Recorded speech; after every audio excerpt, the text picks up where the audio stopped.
ಸಂಖ್ಯೆ ಗಣಿತ ಭಾಷೆ ದಿನಾಂಕ 18/3/2026 ವಾರ ಬುಧವಾರ. ಗಣಿತದ ಮೂಲ ಕ್ರಿಯೆಗಳು ಯಾವುವು?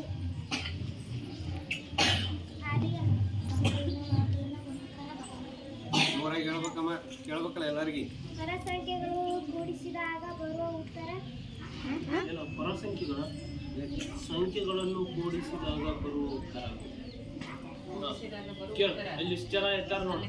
ಸಂಖ್ಯೆಗಳನ್ನ ಕೂಡಿಸಿದಾಗ ಬರುವ ಉತ್ತರಕ್ಕೆ ಏನಂತಾರಪ್ಪ? ಅಲ್ಲೋಪ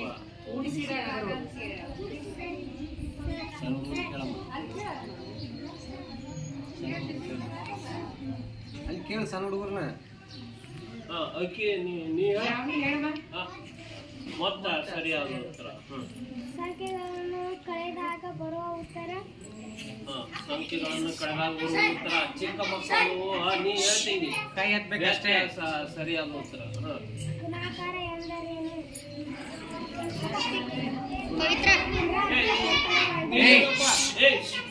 ಪುನರಾವರ್ತಿತ ಸಂಕಲನವೆಂದರೆ ಗುಣಾಕಾರ. ಭಾಗಾಕಾರ ಎಂದರೇನು? ಪವಿತ್ರ ಸರ್ ಭಾಗಾಕಾರ ಎಂದರೆ ಪುನರಾವರ್ತಿತ ವ್ಯವಕಲನವೇ ಭಾಗಾಕಾರ. ಸಣ್ಣ ಮಕ್ಕಳೆಲ್ಲ ದೊಡ್ಡವ್ರಿಗೆಲ್ಲ ಬರ್ತಿರ್ತಾವ. ಸಂಖ್ಯೆ ಹೇಳಿ. ಹೇಳಪ್ಪ ಶಂಕರ. ಸರಿಯಾದ ಉತ್ತರ ಚಿಕ್ಕ ಅವಿಭಾಜ್ಯ ಸಂಖ್ಯೆ ಯಾವುದು? ಚಿಕ್ಕ ಅವಿಭಾಜ್ಯ ಸಂಖ್ಯೆ ಯಾವುದು? ಸರಿಯಾದ ಉತ್ತರ ದಶಮಾನದಲ್ಲಿ ಬಳಸುವ ಸಂಖ್ಯಾ ಸೂಚಕಗಳು ಯಾವುವು? ದಶಮಾನದಲ್ಲಿ ಬಳಸುವ ಸಂಖ್ಯಾ ಸೂಚಕಗಳು.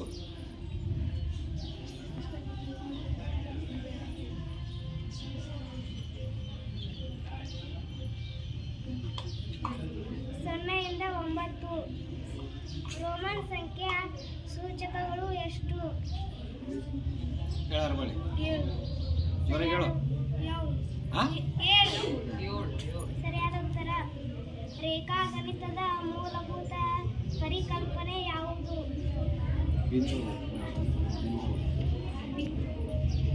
ಹೇಳ ಉತ್ತರ ಹೇಳಮ್ಮ. 0. ತಪ್ಪು. ಅನನ್ಯತಾಂಶ ಯಾವುದು? ಹೇಳಪ್ಪ ಶಂಕರ್. ಸರಿಯಾದ ಉತ್ತರ. ಸರಿಯಾದ ಉತ್ತರ ಗುಣಾಕಾರದ ಅನನ್ಯತಾಂಶ.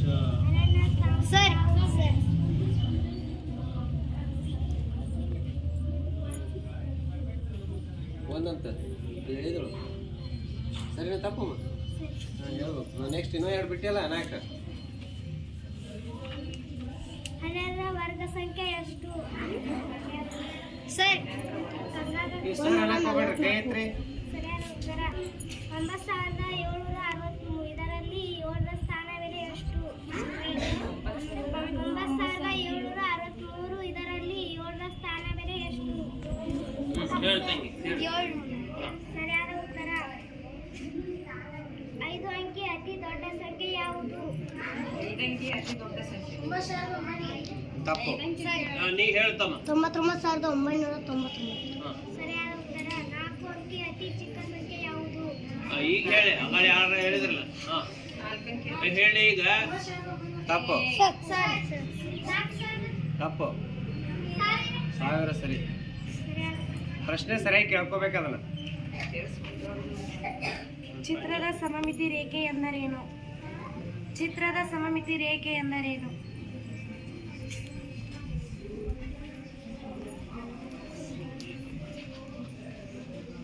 ಒಂದು ಚಿತ್ರವನ್ನು ನಿಖರವಾಗಿ ಆಯ್ಕೆಗೊಳ್ಳುವ 2 ಭಾಗಗಳಾಗಿ ವಿಭಾಗಿಸುವ ರೇಖೆಯನ್ನು ಚಿತ್ರದ ಸಮಮಿತಿ ರೇಖೆ ಎನ್ನುವರು. ಕೋನ ಎಂದರೇನು? ಒಂದು ಬಿಂದುವಿನಿಂದ ಹೊರಟ 2 ಕಿರಣಗಳ ನಡುವಿನ ಅಂತರವನ್ನು ಕೋನ ಎನ್ನುವರು. ಸರಿಯಾದ ಉತ್ತರ ಆಯತದ ಸುತ್ತಳತೆ ಎಂದರೇನು? ಸುತ್ತಳತೆ ಅಂದ್ರೆ ಏನು ಗೊತ್ತಿದೆ ಅಲ್ವಾ? ಅದನ್ನ ಆಯತದ ಹೇಳ್ಬೇಕು. ಹೇಳಮ್ಮ. ಆಯತದ ಒಟ್ಟು ಬಾಹುಗಳ ಅಳತೆಯನ್ನು ಆಯತದ ಸರಿಯಾದ ಉತ್ತರ. ಸುತ್ತಳತೆ ಎಂದರೇನು?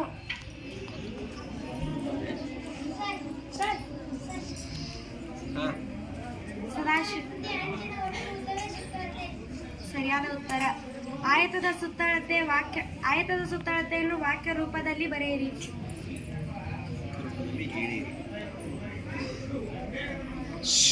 ಆಯತ ಸುತ್ತಳತೆ ವಾಕ್ಯ ರೂಪ. ಬಸವರಾಜ್.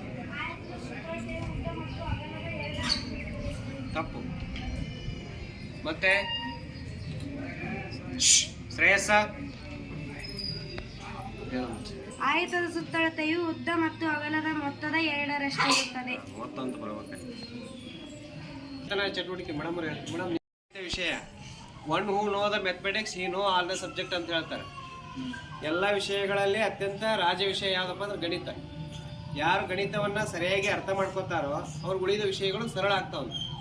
ಸೊ ಅದಕ್ಕೋಸ್ಕರ ಗಣಿತವನ್ನು ಕಲಿಬೇಕಾದ್ರೆ ಕಾನ್ಸಂಟ್ರೇಷನ್ ಜಾಸ್ತಿ ಇರಬೇಕು, ಜೊತೆಗೆ ಅದನ್ನು ಬರೋದು ತೆಗಿಬೇಕು. ಓದಿದ್ರೆ ಬರಲ್ಲ ಗಣಿತವನ್ನು ಬರೀಬೇಕು, ಪ್ರಾಕ್ಟೀಸ್ ಮಾಡ್ತಾ ಹೋಗ್ಬೇಕು ಲೆಕ್ಕಗಳನ್ನು. ಅದಕ್ಕೋಸ್ಕರ ಪ್ರಾಕ್ಟೀಸ್ ಮೇಕ್ಸ್ ಮ್ಯಾನ್ ಪರ್ಫೆಕ್ಟ್ ಅಂತ ಹೇಳ್ತೀವಿ. ಸೊ ನೀವು ಎಷ್ಟು ಗಣಿತವನ್ನು ಬರಿತೀರಿ ಅಷ್ಟು ಏನಾಗ್ತದಪ್ಪ ಅಂತಂದ್ರೆ ನೀವು ಪ್ರಾಕ್ಟೀಸ್ ಆದಂಗೆ ಪರ್ಫೆಕ್ಟ್ ಆಗ್ತೀರಿ. ಗಣಿತವನ್ನು ಬರೆಯೋಕ್ಕೊಂದು ನೀವು 1ನೇತೆಗೆ ಅಡ್ಮಿಷನ್ ಮಾಡಿದಾಗ ಸ್ಲೇಟ್ ಇಟ್ಕೊಂಡಿರ್ತಾರಲ್ಲ, ಸ್ಲೇಟ್ ಗೊತ್ತಾ? ಸ್ಲೇಟ್ ಅಂದ್ರೆ ಏನು? ಪಾರ್ಟಿ. ನಾವು 12ನೇ ಕ್ಲಾಸ್ವರೆಗೆ ಪಾರ್ಟಿ ತೊಗೊಂಡು ಬರ್ದೀವಿ ನಾವು ಗಣಿತವನ್ನು ಅಪ್ ಟು ಸೆಕೆಂಡ್ ಇಯರ್. ಅಂದರೆ ಪೇಜ್ಗಳು ವೇಸ್ಟ್ ಆಗ್ತಾ ಹೋಗ್ತವೆ ನುಡುಕನೆ ಬರೋದಂಗೆ. ಅದಕ್ಕೆ ಪಾಠ್ಯ ಬರೆದಿವಿ ಅಂದ್ರೆ ಪ್ರಾಕ್ಟೀಸ್ ಮಾಡೋಕ್ಕೆ ಈಸಿ ಆಗ್ತದೆ. ಅದಕ್ಕೋಸ್ಕರ ಎಲ್ಲರೂ ಒಂದು ಪಾಠಿಯನ್ನು ಇಟ್ಕೋಬೇಕು. ನೀವು ಪಾಠಿಯನ್ನು ಇಟ್ಕೊಂಡು ಮನೆಯಲ್ಲಿ ಲೆಕ್ಕ ಮಾಡಬೇಕು, ಪ್ರಾಕ್ಟೀಸ್ ಮಾಡಬೇಕು. ಡೈಲಿ 1 ಅವರ್ ಆದರೂ ಗಣಿತಕ್ಕೆ ನಾವು ವ್ಯಯವನ್ನು ಮಾಡಬೇಕು. ಯಾಕಂದ್ರೆ ನಮ್ಮ ಜೀವನವೇ ಗಣಿತ. ನಮ್ಮ ಜೀವನ ಸಂಪೂರ್ಣವಾಗಿ ಎದರ ಮೇಲೆ ಅವಲಂಬನೆ ಇದೆ? ಗಣಿತ. ಯಾಕಂದ್ರೆ ನಾವು ಜೀವನವನ್ನು ಮಾಡಬೇಕಾದ್ರೆ ಲೆಕ್ಕಾಚಾರದ ಮೇಲೆ ಮಾಡಬೇಕಾಗ್ತದೆ. ಸೊ ಆ ಲೆಕ್ಕಾಚಾರವನ್ನು ಎಲ್ಲ ಒಳಗೊಂಡಿದ್ದೆ ಗಣಿತ. ಅದಕ್ಕೋಸ್ಕರ ಸಾಮಾನ್ಯವಾಗಿ ನಾವು ಈ ಒಂದು ಸಮಾಜದಲ್ಲಿ ವ್ಯವಹಾರ ಮಾಡಬೇಕಾದ್ರೆ ಮೊದಲು ನಾವು ಗಣಿತ ಅನ್ನೋದು ಸ್ಪಷ್ಟತೆಯಾಗಿ ಗೊತ್ತಿರಬೇಕು. ಅಂದಾಗ ಮಾತ್ರ ಉತ್ತಮವಾದಂಥ ರೀತಿಯಲ್ಲಿ ನಾವು ಏನಪ್ಪ ಅಂದ್ರೆ ಇಲ್ಲೇ ಸಮಾಜದಲ್ಲಿ ಜೀವನ ಮಾಡೋಕ್ಕೆ ಸಾಧ್ಯ ಐತೆ. ಅದಕ್ಕೋಸ್ಕರ ಏನಪ್ಪ ಅಂದ್ರೆ ತಾವೆಲ್ಲರೂ ಏನಪ್ಪ ಅಂದ್ರೆ ಆಸಕ್ತಿಯಿಂದ ಗಣಿತ ಕಲೀರಿ. ಇವೆಲ್ಲ ಏನಪ್ಪ ಅಂದ್ರೆ ನಮ್ಮ ಜೀವನದ ಲೆಕ್ಕಗಳೇ ಇರ್ತಾವೆ ಅದರೊಳಗೆ. ಪಠ್ಯ ಪುಸ್ತಕದಲ್ಲಿ ನಮ್ಮ ಜೀವನದ ಲೆಕ್ಕನೇ ಪ್ರತಿಯೊಂದು. ನಾವು ಸುತ್ತಮುತ್ತ ಏನು ನೋಡ್ತೀವಿ ಅದು ಗಣಿತನೇ ಇರ್ತದೆ. ಪ್ರತಿಯೊಂದು ಗಣಿತ ಆಧಾರಿತವಾಗಿ ಏನೈತಪ್ಪ ಅಂತಂದ್ರೆ ವಸ್ತುಗಳು ರೆಡಿ ಆಗಿದಾವೆ. ಪ್ರತಿಯೊಂದೂ ಯಾವುದೇ ತೆಗೆದುಕೊಳ್ರಿ, ನೀವು ನಿಮ್ಮ ಮನೆ ತೆಗೆದುಕೊಳ್ಳಿ, ಒಂದು ಆವರಣ ತೆಗೆದುಕೊಳ್ಳಿ, ಪ್ರತಿಯೊಂದು ಗಣಿತದ ಮೇಲೆ ಇದೆ. ಈಗ ಮಳೆ ಆದ್ರೆ ನೀರು ನಿಲ್ತದ, ಇದ್ರ ಮೇಲೆ ಏನಾಗ್ತದ? ಹರಿದು ಹೋಗ್ತದಲ್ಲ, ಸ್ಲೋಪ. ಆ ಸ್ಲೋಪ ಬರೋದೇ ಗಣಿತದಲ್ಲಿ. ಈ ಮನೆಗಳನ್ನ ಹೆಂಗ್ ಕಟ್ತಾರ? ಹಿಂಗ್ ಓರೆ ಕಟ್ತಾರಲ್ಲ, ಹೆಂಗ್ ಕಟ್ತಾರೆ? ಸ್ಟ್ರೇಟ್ ಕಟ್ತಾರೆ. ಎಷ್ಟು ಡಿಗ್ರಿಯಲ್ಲಿ ಕಟ್ಬೇಕು? 90 ಡಿಗ್ರಿಯಲ್ಲಿ ಕಟ್ಟಿದ್ರೆ ಮಾತ್ರ ಮನೆ ನಿಲ್ತದೆ, ಇಲ್ಲಿಗೆ ನಿಲ್ಲಲ್ಲ. ಅದೇ ರೀತಿಯಾಗಿ ಬಾಗಿಲುಗಳಾಗಿರ್ಬೋದು, ಕಿಟಕಿಗಳಾಗಿರ್ಬೋದು, ಪ್ರತಿಯೊಂದು ತಡೆದಾದ ಒಂದು ಕೋಣದಲ್ಲಿ ನಿರ್ಮಾಣ ಆಗ್ತಾವೆ. ಅಂದ್ರೆ ಎಲ್ಲವೂ ಗಣಿತೀಯವಾಗಿ ನಡೀತದೆ ಜೀವನ ಇಲ್ಲಿ, ಹೌದಾ? ಈಗ ಒಂದು ಶೌಚಾಲಯ ತೆಗೆದುಕೊಡ್ರಿ. ಶೌಚಾಲಯದಾಗ ಒಂದು ಬಾಂಡೆ ಇರ್ತದೆ, ಒಳಗಡೆ ಬಿಟ್ಕೊಂಡು ಒಳಗೆ ಹಾಕಿರ್ತಾರಲ್ಲ, ಅದು ಸ್ಪೆರಿಕಲ್ ಸೇಪ್ ಇರೋದು. ನೀರಲ್ಲಿ ಒಳಗೆ ಹೋಗ್ಬೇಕಾದ್ರೆ ಸ್ಪೆರಿಕಲ್ ಆಗಿ ಹೋಗ್ತದ, ನೀರು ಒಮ್ಮಲಿಗೆ ಓಡಿ ಹೋಗಂಗಿಲ್ಲ, ಹಿಂಗೆ ರೌಂಡ್ ತಿರುಗ್ತಾ ಹೋಗ್ತದೆ. ನೋಡಿ, ಅದನ್ನ ಅಬ್ಸರ್ವೇಷನ್ ಮಾಡಿ. ಅದೆಲ್ಲ ಗಣಿತೀಯವಾಗಿ ಮಾಡಿರೋದು. ಪ್ರತಿಯೊಂದು ವಸ್ತುಗಳನ್ನ ನಮ್ಮ ಸುತ್ತಮುತ್ತ ಏನಿದಾವೆ ಎಲ್ಲವೂ ಗಣಿತೀಯವಾಗಿ ಇದಾವೆ. ಅದಕ್ಕೋಸ್ಕರ ಏನಪ್ಪ ಅಂದ್ರೆ ನಮ್ಮ ಗಣಿತವನ್ನು ಸರಿಯಾಗಿ ಅರ್ಥ ಮಾಡ್ಕೋಬೇಕು. ಅರ್ಥ ಮಾಡ್ಕೊಂಬಿಟ್ರೆ ಅದರಷ್ಟು ಈಸಿಯಾಗಿರುವಂಥ ಸಬ್ಜೆಕ್ಟ್ ಯಾವುದೇ ಇಲ್ಲ. ಜೊತೆಗೆ ಅದ್ರಾಗ ಮಾರ್ಕ್ಸ್ ಕಡಿಯೋಕ್ಕೂ ಅವಕಾಶ ಇರೋಂಗಿಲ್ಲ. ಎಷ್ಟು ಕರೆಕ್ಟ್ ಬರ್ತೈತೆ ಅಷ್ಟು ಕರೆಕ್ಟಾಗೆ ಕೊಡ್ತಾರೆ. ಅದಕ್ಕೋಸ್ಕರ ಎಲ್ಲರೂ ಗಣಿತದ ಬಗ್ಗೆ ಚೆನ್ನಾಗಿ ಏನಪ್ಪ ಅಂದ್ರೆ ಆಸಕ್ತಿ ಒಂದು ಕಲೀರಿ. ಜೊತೆಗೆ ಈ ಒಂದು ಸಚೇತನ ಚಟುವಟಿಕೆಯಲ್ಲಿ ಪ್ರಶ್ನೋತ್ತರವನ್ನು ತಮ್ಮ ಮುಂದೆ ಪ್ರಶ್ನೆಗಳನ್ನು ಕೇಳಿ ಈ ಒಂದು ಸಚೇತನ ಚಟುವಟಿಕೆ ನಡೆಸಿಕೊಟ್ಟಂತೆ ಇರುವರು ವಿದ್ಯಾರ್ಥಿಗಳಿಗೆ ತುಂಬ ಹೃದಯದ ಧನ್ಯವಾದಗಳು.